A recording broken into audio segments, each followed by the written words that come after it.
Hello, and welcome to the Jared Hurst Podcast. This podcast is a place of transformation, growth, spirituality, and connection. This week, I wanted to talk with you a little bit about getting our needs met. So, as I mentioned before, the way that I'm going to be doing the podcast now is a lot more about what is going on in my everyday life. What are the things that have been on my mind, and what are the things that I'm learning? Now, I've talked with you a lot before about how we have a belief system, and that those beliefs influence the way that we think, act, and feel. We have an identity, and our identity creates the construct and the structure for how we act and what we believe we deserve to have and don't deserve to have in our life. Now, another part of that is our needs. Our needs can be created by something that is innate, that is just part of who we are, and our needs can be created by our belief system and our identity. Okay? The interesting thing about needs is it's just another level of awareness. Awareness is the gateway to making conscious, designed lives, to be able to have a life that we truly want to have. When we start to recognize our programming and we see the way that it is influencing us, then we get to wake up and make decisions consciously about whether we want to continue to act on those programs, which is amazing. I think that is one of the most powerful things that we can do, between being able to process and work through emotion and being able to make conscious decisions based on awareness around our beliefs and our identity. That's awesome. And another layer to that is recognizing what our needs are and the way that it influences our action. So I've been thinking a lot about needs because I've had some things going on in my life. And because of those things that have gone on in my life, I have had certain emotions. And as I've been reflecting on those emotions, I've been trying to understand them at a deeper level. What is it that's causing me to feel this way? So the other week, I talked a lot about how we can have threats to our identity. And I've looked at that. And we can have negative beliefs that are driving the way that we feel. And I've looked at that. There's definitely some of that there. But the other thing is, on a deeper level, what is it that I'm hoping to get that I'm not getting? When we have these really strong emotions to experiences, why is that experience or that person or that accomplishment so important to us? And it's because it's meeting some need that we have. And like everything else in life, when we can give ourselves the things that we need, it makes us more resilient. It makes us less needy. Because if I want to feel a sense of accomplishment, and I have to actually create a specific result in my life in order to feel that sense of accomplishment, then my need of feeling accomplished is predicated on that success. And having that success be so vital to having my needs be met, it can drive me to certain actions. It can keep me from taking action. It can cause me to feel fear, anxiety, resistance, because what if I try and I fail? Then I'm not getting my need met. Or what if I do succeed? and I get that need met, but then it threatens other needs in the process. By being able to fulfill a need through ourselves first, it makes it so we're more easily able to handle life. And the question that's been going through my mind is, how do I spot these needs? How do I recognize the things that are going on under the surface that are motivating me and driving me?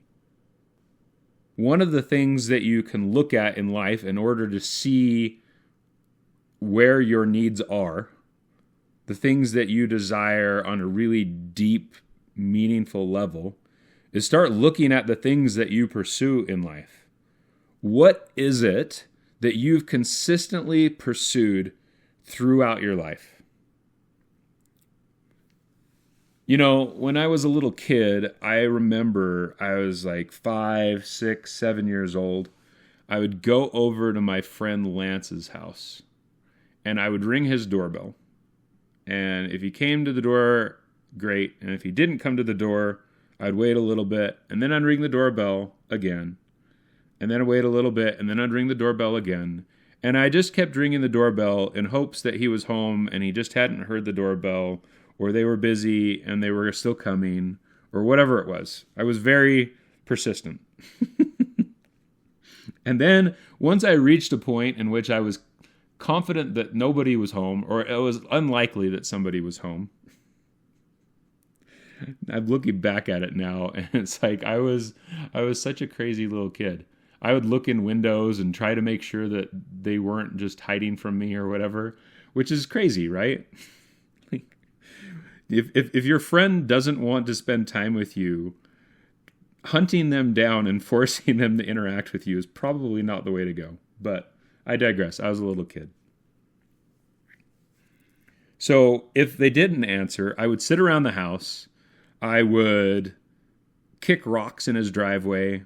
I would walk around the curb.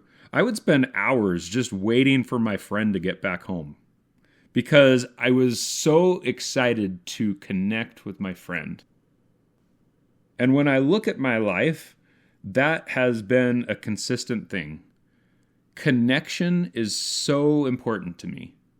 Being able to have friends, being able to have romantic partners, being able to have people that I get along with and like, it's such a huge driving factor for me. So that's one need, is looking at your life and saying, what is it that I'm always working towards?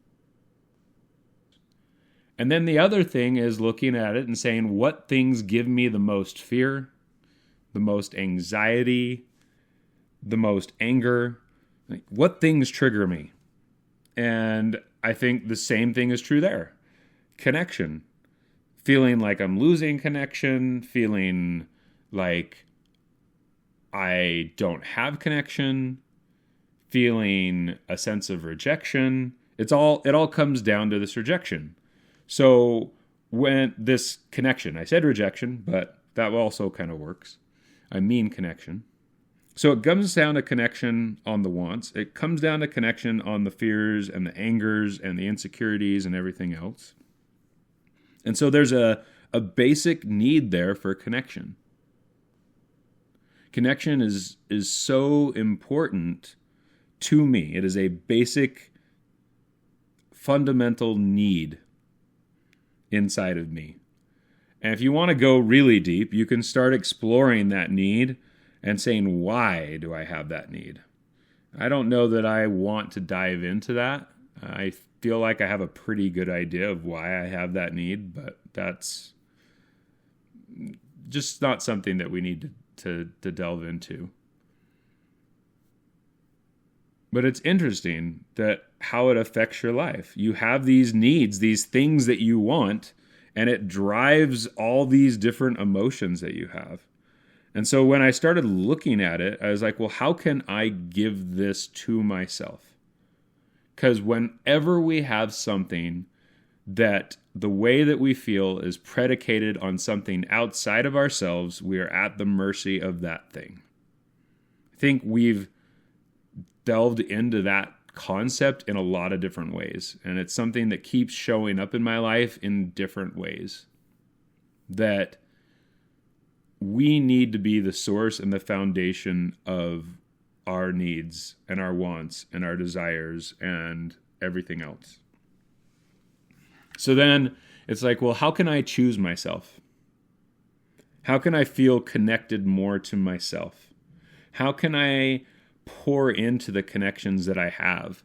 I've realized that there are people in my life that I can count on, that sometimes I probably take them for granted, that I put more energy and effort into the people that aren't giving me the level of connection I desire than the people that are giving me the level of connection I desire. And so I've made some shifts in the last 3 weeks or so where I've tried to prioritize people that I know I can count on. Because even though I want to have that connection in myself, I want to fill that need in myself, it's also really healthy to get that filled from people that you feel like you can count on, that you can trust. And this podcast isn't about connection. It's about whatever it is that your fundamental need is. If your fundamental need is, I need to feel important, how can you help yourself to feel important without other people giving that to you? If your need is to feel safe because you don't feel safe in the world, how can you give yourself safety? And how can you leverage the people that you can count on to help you feel safe and pour into the people that do help you feel safe? I think it definitely starts with a foundation of giving yourself the thing first.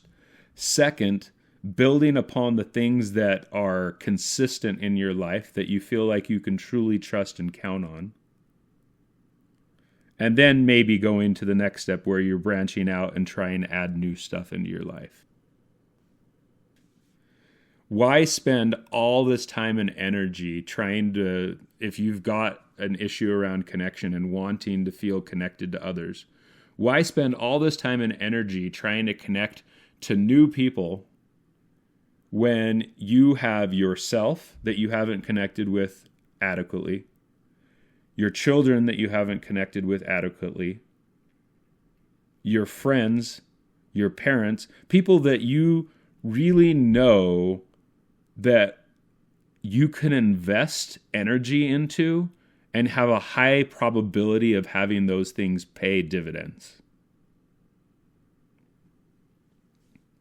So yourself, those high probability investments, and then go for the things that are outside of that. So if you want to feel a sense of accomplishment, start looking at your life and saying, how can I feel accomplished in the thing that I'm doing right now? One of the things that I've talked about is feeling a sense of accomplishment in the effort instead of the result. Because you have zero control over the result. You can create a result through very strategic effort, and it's a high likelihood that you'll get a result that is close to what you're thinking of. But how often do the things that we accomplish in life turn out exactly the way that we have them in our mind?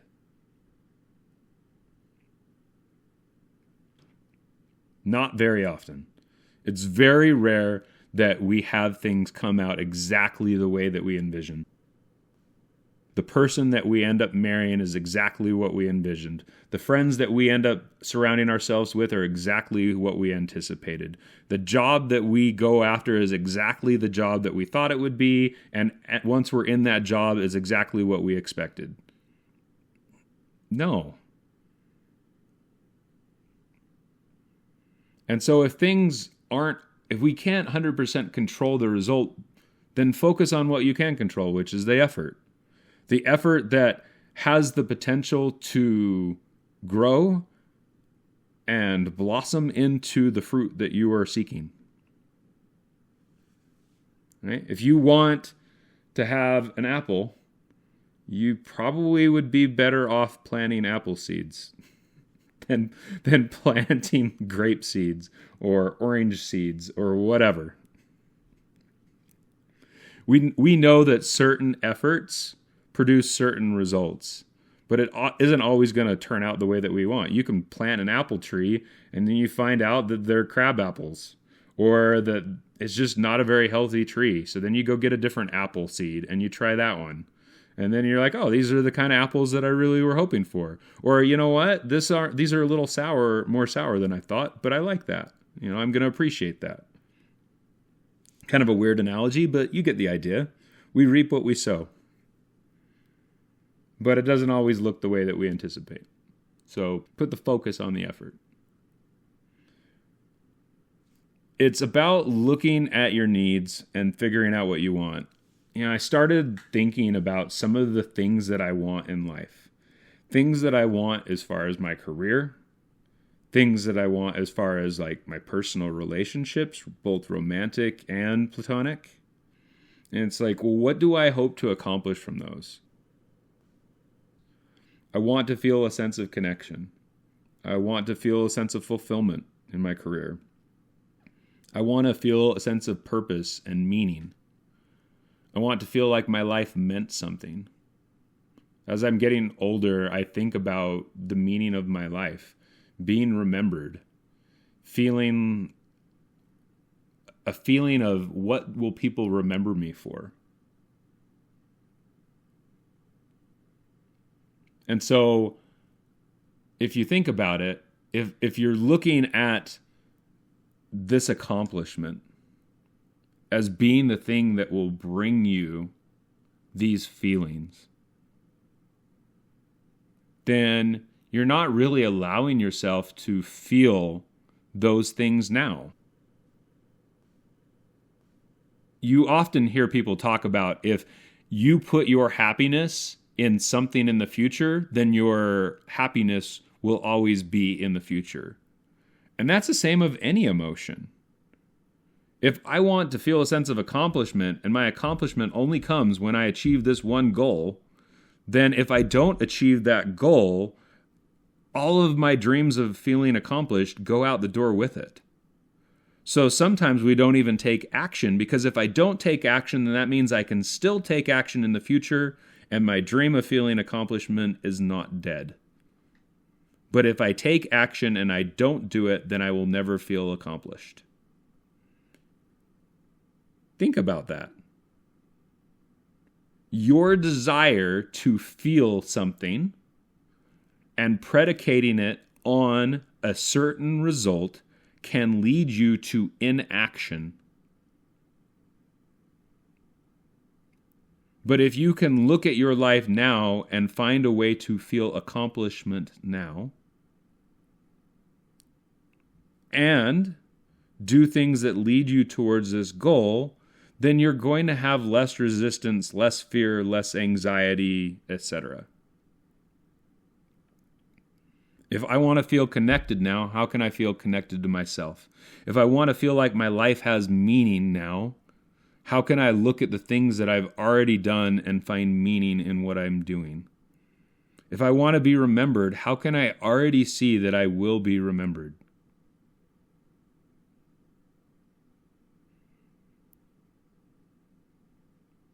Whatever your need is, whatever the things are that you hope to get from, and there's going to be a lot of needs. It's not going to be just one thing.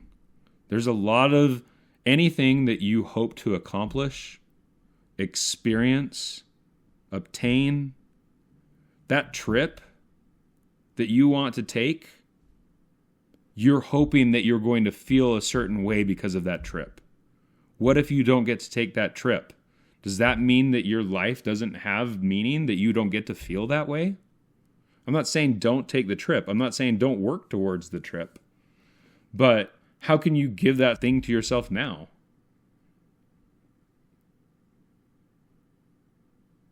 You're going to have a bunch of different needs that you're hoping to get met.